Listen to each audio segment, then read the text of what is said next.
What was real and what wasn't on Christmas Day from your Dallas Cowboys? Let's talk about it here in Post-Hunt Clarity, that Netflix broadcast. What did you think of the broadcast itself? We were not fans of it on Friday.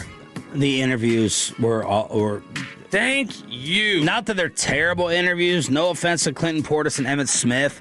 Stop trying to be like the Manning cast, and we don't need it. You don't need it for that long during the course of a game. You're trying too hard. They took away from it. Bad idea. Get rid of the in-game interviews. Choppy was in favor of it. He liked it. He's like, you didn't like the interview? He's like, it's so much better than the Manning one because it's not like bad quality with all the delay and everything. I'm like, it's like they showed the replay of Clinton Portis fist pumping and he's doing it in like pixelated like. You have him recite one thing that Emmitt or Portis said. Yeah, I could not tell you what they said, but like the whole thing was. It was just, again, it to me gave it... Emmitt did actually say, for the first time in a long time, for me, I feel like we're heading in the right direction. So when they came on the broadcast... Well, it wasn't Clinton Portis. Isn't Clinton Portis, like, in trouble legally, like, for some type of fraud or scam? I don't know. Was he caught up in, like, one of those COVID things or something? Or the... He was caught up in something. Yeah, was he in Gilbert Arenas? What happened to Arenas? Yeah, was he in the one of, like, players that were doing things that... Yeah, Clinton Portis, according to Google, was involved in a major healthcare fraud scheme targeting the NFL's Gene Upshaw Player Health Reimbursement Account Plan. Yeah. Well, maybe that's... I guess the Wi-Fi is really good in Rikers or something. I don't know. But... to me, the phrase people kept using on Twitter when I was complaining about the game, I thought nailed it. They kept saying it's like a Nickelodeon broadcast. It feels like a Nickelodeon broadcast. It felt like a kid's broadcast, like one of those alternate kids broadcasts where the energy was weird and there was the awful, almost one worse take on Friday. The Iron Eagle clip of, Shoddy and Dak, they weren't really buddy-buddy before this year. They weren't very close. And, it's like, What? Huh? Like, it was this bizarre, moment where he said, this is a big year. Look, it's been a seamless transition from Mike McCarthy as the play caller, Brian Schottenheimer, because they weren't buddy-buddy, It was Mike McCarthy who did that. And it's like, whoa. The quotes you just read off from Dak as to, say completely the opposite, and everything we know about the relationship is completely the opposite. But he had to have been told that. I think they just were very poorly prepped for the game, it felt like. Because that right there was just a bizarre moment where it's like he was talking about all these rave things that Dak had to say about Shoddy. And Dak and Shoddy were not buddy-buddy when he first got here. So when he first got here, just in case nobody's ever heard this part of the story before, when he first got here, he was obviously replacing somebody that Dak was very close with, a couple somebodies, Doug Nussmeier, Kellen Moore, he had a great relationship there with them, and Shoddy was just a new voice, and it was a change that Dak wasn't necessarily happy about because of guys he liked, but he very quickly got really close with Shoddy, in that first training camp. And Shoddy told the story before about pulling him out on a rep because he had thrown an interception, and they had a back and forth, and it kind of changed the way that they viewed each other and the respect level that he had for him. All right, Post-Hunt Clarity here on 105.3 The Fan. I think it was Matt Ryan, one of the color analysts. Yeah, I didn't think he was great. And now Jay Glazer is reporting he is entertaining a very serious front office role with Atlanta. Well, they need something to change there in Atlanta because it has not worked out for them for the last several years. As long as we didn't get Rich Eisen, that's all I care about. Yeah, I like Eisen. Eisen's entertaining. He's not an entertainer. I'll fight you right now for the rest. Okay, not on the game. He's the worst play-by-play guy I think I've ever. Him or Bryant Gumbel. It's close. Fair. Okay, fair. I still like. And his radio show is not. Nice guy, seems like a cool dude. I don't get Rich Eisen like I don't get Bill Simmons. I don't love him in play-by-play. I think he's a decent interviewer, but where I think he's really good is I do like when he does some of his extended monologues where he just starts tapping into, here's the perspective I had yesterday watching this, and it made me kind of he's a good storyteller. Yeah. I feel like seems like a cool dude. Yeah, very, very, very nice. If you talk to people around the industry, the reason why everybody goes on his show is because they love him. Rich Eisen probably gave them a hand up at some point. That's why a lot of people. He's the face of the NFL Network. Absolutely. What if I told you that this was their worst defensive performance of the year against the Washington Commanders? I would not believe that. Yeah, you can't. You can't believe that because it's not totally true. Oh. But if you were to look at how they played. That 70-yard run or whatever it was, that effed me so bad. That screwed me over. The Merritt one? Oh, with the 7.5-point spread. That was the play that really stood out to me was you had I can't remember what the first possession was. Who was it? Javonte. Javonte had bowled somebody over. Yep. And it's like, woohoo, yeah, come to play, watch it. And then like Debo gets down there and knocks off Donovan Wilson's helmet on the next play. Yes. Which Chop said Donovan Wilson has to retire now because Debo Samuel knocked his helmet off. But this was by far the highest explosive play percentage the Cowboys had given up all year. What? 22%. There were only 41 plays in this game for Washington. Dallas ran more run plays and pass plays than Washington ran plays combined in this game and dominated the clock. But 1 out of every 4 plays they ran was an explosive. And when you watched this game... 1 in every 4? 1 in every 4. It was a 22% explosive play percentage. The next highest that they had all year was against Detroit at 19.3%. So you're talking about, at least from an efficiency standpoint, they had explosive plays more frequently than Detroit did, which is wild to consider. But the big reason why, and we'll start here on defense because there's only a couple notes about the offense here.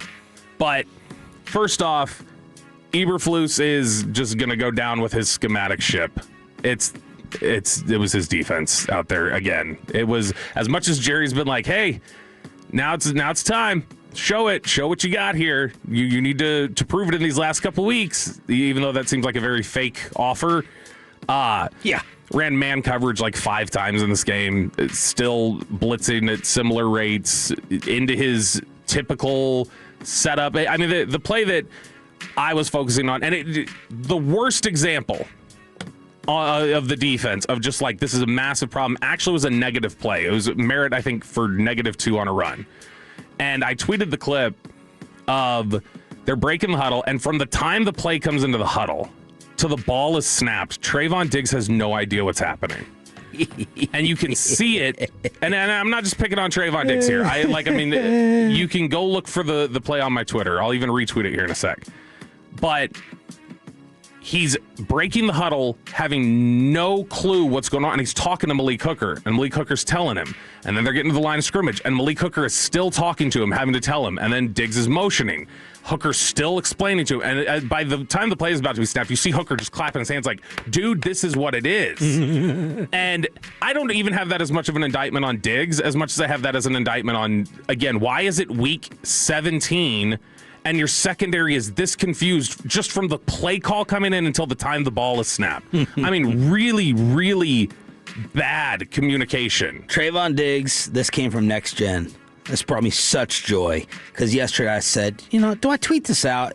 Do I have time for a fight? I did have time for a fight. This is no Cowboys. And, of course, the Cowboys have nothing relevant really going on with the standings and seedings around them being eliminated as early as they decided to do.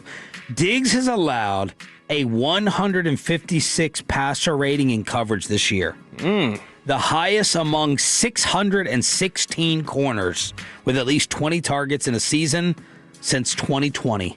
A perfect passer rating is 158.3. Again, he's given up 156.3. The next highest allowed this year is 136. Right there. Deontay Banks. So all you Diggs defenders, and I tweeted out the link where I said I'm done with it. After the concussion stuff, you weird for that, Trayvon. And I said, this is over. This is done. The Diggs cult came for me, and now all of you little rats have gone hiding back into your football holes because I didn't hear not one of you respond yesterday to the tweet like you normally do. You run your mouth, you get dunked on, and then you hide and scurry. So did you see the play that I tweeted that I'm talking about? No. Okay, I want to watch this while I talk about it. So I'm just going to continue to talk here about their issues. But you're going to see Diggs and Hooker break the huddle here. But this is in the middle of the Emmitt Smith interview. Do we have Aiden to run this, or are we letting him? No, I'm just letting you see it. Letting all the other shows borrow him. While I talk about it. So, which I didn't know about. That all the other shows are borrowing him. The fact that they have communication problems like this early in a game all the way up until the ball is snapped from the top. Like, at no point do they look like does it look like Diggs and Hooker are insane? Now, Hooker's doing his best. Like, Hooker's trying to communicate. He's trying to talk to him and tell him what's going on. Diggs just is lost. And again, I don't even put that as much on Diggs because I saw this early on with Zimmer. I saw this early on with Quinn.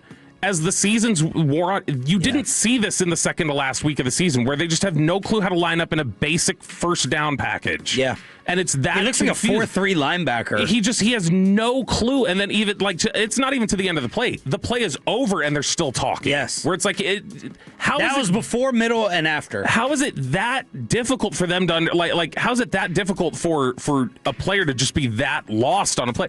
Again, I can't imagine Diggs is just that inept at communication or just he's played with a bunch of different defensive coordinators. I think he's probably got a handle on some of this basic stuff and should have had this by this point.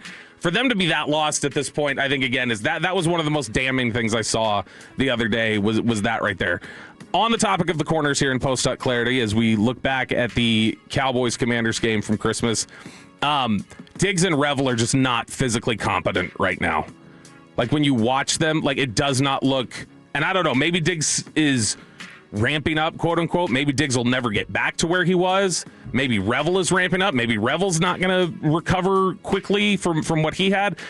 So I don't know if this is something where it'll be better next year. It's just troubling right now or what it is. But just speaking at and addressing right now, those players are not physically competent enough to hang as NFL corners. And you don't have a lot of great options behind it because Deron Bland's not here. That's probably so you're gonna go into the offseason kind of writing off what we've seen from Revel's awful year to injury. I think that Revel does need a ramp up. Like to me, Revel's definitely looks more like he's still getting back to where he was supposed to be. He was out for so long and he's still learning. It's a lot to process at once.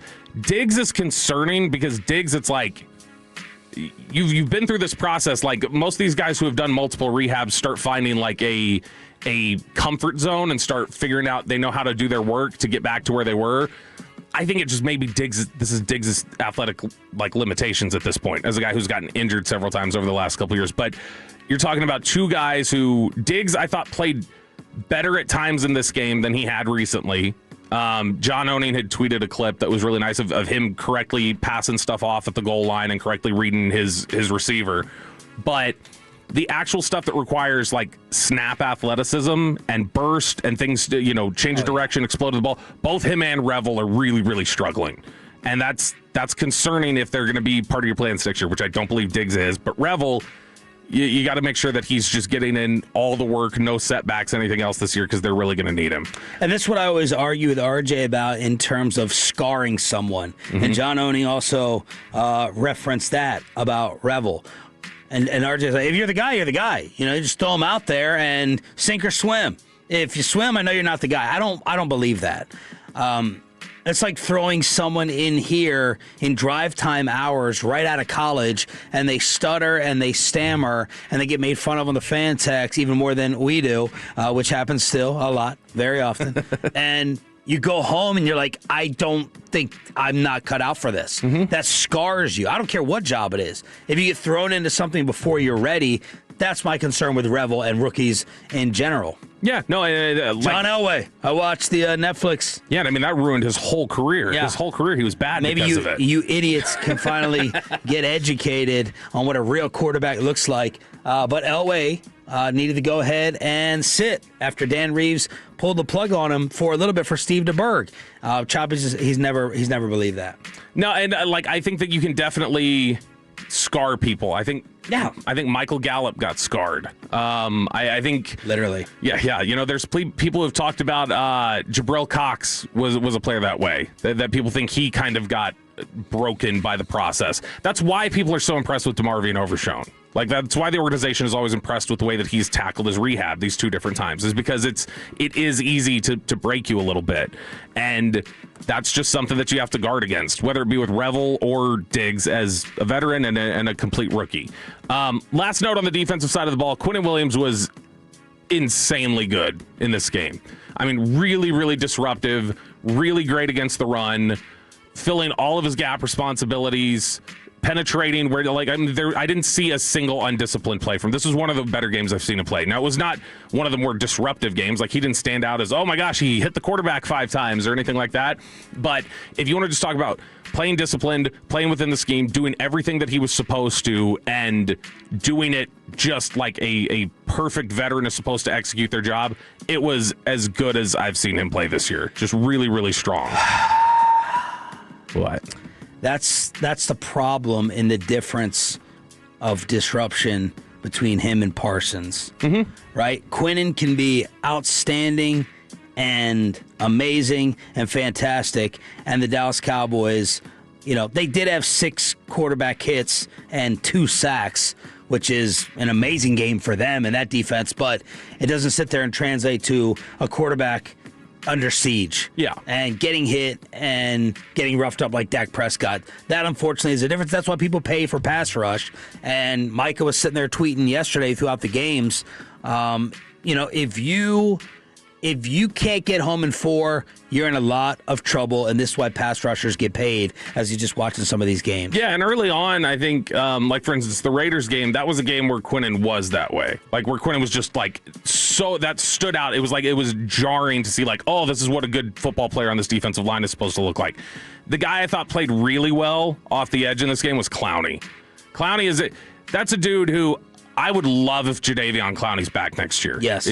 I can't imagine he will be, only just because of what his track record is, which is he's a mercenary who doesn't want to go through training camp, basically. He wants to just wait around, pick his job, and then go for it. I don't know why Dallas would be, unless he just got really comfortable here, like some guys talk about. They get here and they love the atmosphere and everything that comes with it. If he got that, fine. But I think that he'll probably take time to sit there and go, I want to evaluate the market. And I want to just, like he has for, 4 off seasons in a row? But no market came for him last offseason, or the market that he wanted. True. But the Cowboys don't care about training camp because that's when we draw up the holdouts to take place. I would, let's say if I told you. Because they need him, unless you're going to pull off a Crosby deal. There's nothing, when you watch him, there's nothing that says he's going to slow it. That's just a pro pass rusher. That's a pro defensive end.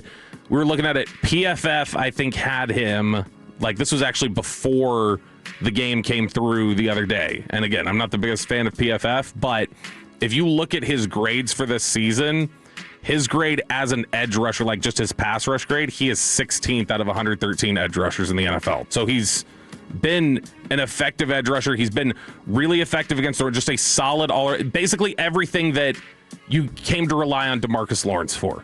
That he's kind of been that sort of a guy for you. And so I thought Jadeveon Clowney was good in this one. I would absolutely, if he's willing to come back and sign right away, if he's willing to have a deal in the spring, then what's the go deal? For it.